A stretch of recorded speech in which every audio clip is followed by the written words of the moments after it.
Hey guys, what's up? Today's topic is what insider secrets does the company you work for not want its customers to find out? Let's find out, shall we? Our Chinese manufacturers will be more than willing to supply us with a certificate assuring us that our clients that the cardboard and paper packaging for a new line of electronics is 100% recycled and eco-friendly. 1000% bull crap. I called our Chinese suppliers for a food grade certificate for the food grade conveyor belt they sold us. They sent over their ROHS certificate saying their product could be safely disposed of in a landfill. Sadly, the auditor accepted that. This is true of academia in general, but you have no idea how much money textbook companies spend on wooing professors. Just to give a couple examples, the last time I went to the big conference in my field, which was held in Atlanta that year, Bedford St. Martin rented out the Atlanta Braves Stadium. Passed everyone at the conference there, about 2,000 people, gave us free buffet that stretched through 3 rooms. We were up in the box seats with an open bar and they opened up all the games in the back hallways for us to play. Pearson's party was for modest. They rented out the Coke Museum, gave us all free tours, and their free buffet only stretched through 1 room, but with much classier food, but still had an open bar. Just in case you were wondering why those textbooks of yours are so expensive. Doug Pearson. So while my math lab sucks balls in every way, shape, and form, they're busy renting out the Coca Cola Center and giving people fancy dinners. I work for a casino. Pro tip, don't go. Casino employee here too. The dealer wants you to win, unless you're a stiff. I recently started working for a cleaning firm. My boss basically said it doesn't actually have to be clean, it just has to look clean. Edit. Yeah, what I meant was it doesn't have to be sanitized, it just has to look clean. English is not my first language, so I didn't realize there was a significant difference. Pretty much my motto as a kid every time my mom told me to clean my room. Hehe. I used to work for IBM. It was well known with IBM that all projects would be significantly understaffed. This meant that the people working on those projects would work their asses off. We were all salaried employees, so we made no more money by working 80 hours per week compared to the normal 40 hours per week. IBM did make more money, however, since most of our projects were billed as time and materials, effectively hourly. When some internal people started complaining about the excessive overtime, IBM offered that the option of becoming an hourly employee. This meant that they no longer had access to healthcare, 401k, etc. But they would be making significantly more money, in some cases more than doubling their previous salary, since they would be getting paid for every hour worked. IBM didn't think many people would choose the hourly option, thinking that their benefits plan was enough to keep people there as salaried employees. Of course, that way they offer the options. Sometimes like 95% choose to become hourly. Every single person that chose the hourly option was fired within 1 month. That meant that some projects that were already understaffed were even more understaffed. Many projects were cancelled or delayed because IBM chose to use these employees as an example of what happens when you complain too loudly. Big technology companies providing really sick services, especially where you buy things online, make it look like they really have their things together. Most of them don't.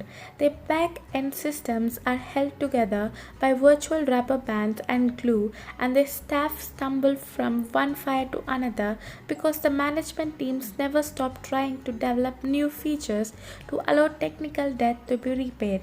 The public facing end is just fancy enough to hide that all from you. This is as true for AWS as it is for Ticketmaster. Jesus Christ, if Ticketmaster looks like this as it's stuffed together, I don't want to know what their back end is like. It's a bigger stuff show that you can imagine.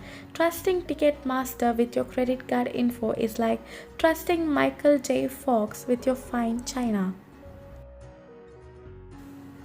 I work at a big store in the Netherlands, and at the end of every advertisement week, we have to make sure that the shelves are almost empty so it will look like almost everything sold out and the products we sell are popular. In reality, we still have a lot in the stockroom, but this way people will buy it faster because 1. It's on sale, 2. Almost sold out, 3. It's a popular product, 4. They think the company as a whole is doing a great job. It isn't really a big secret, but I thought it's quite funny. This is why customers ask if you have more in the bag and the employees get mad. Former sandwich shop employee. They put soy sauce in the tuba salad. There, that's the secret recipe. Manager made me sign an NDA about it. Spice sauce. Shh. Tuba salad. Toot toot. Scientist here. About 50% of all published results cannot be produced in another lab. A lot of statistics are tweaked with to get results that are statistically significant. What is skimming the edge of what's legal and what is not? Hacking man, it's gotten out of control. I just watched a series of master's student thesis presentations and 8 of 10 of them had results based off of statistical analysis with holes big enough I could have driven a truck through. What I find really funny is that it was obvious that 99% of the audience just accepted the information, didn't ask questions, and gave standing ovations all day long. It felt like an elementary school science fair, but for adults. I work at a very large farming company that grows and packages a certain vegetable, hint Bugs Bunny.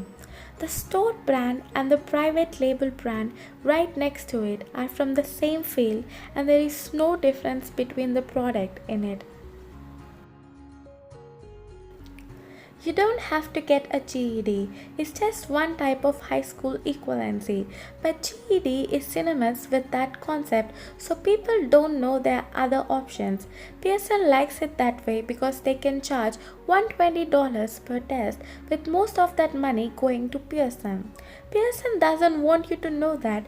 Depending on availability, you can also take the HiSET or their TASC battery of tests for half the price or less.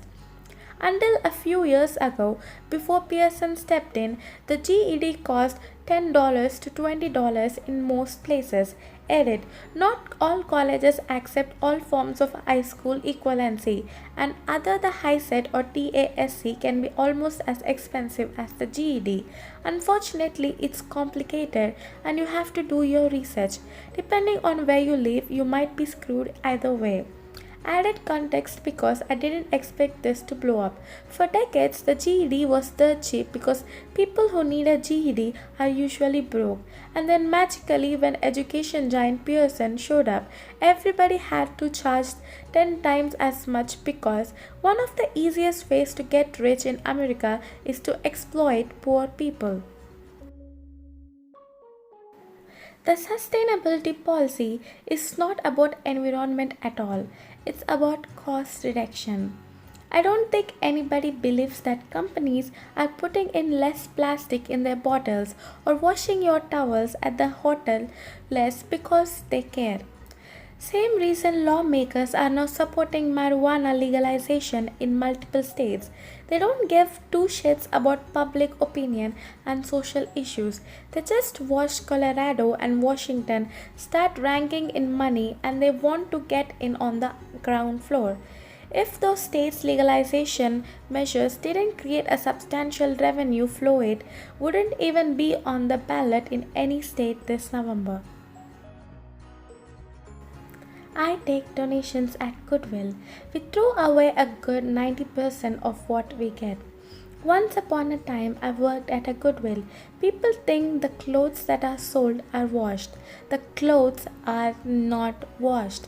I once was putting stuff away and found a dirty menstrual pad stuck to the crotch of a pair of jeans.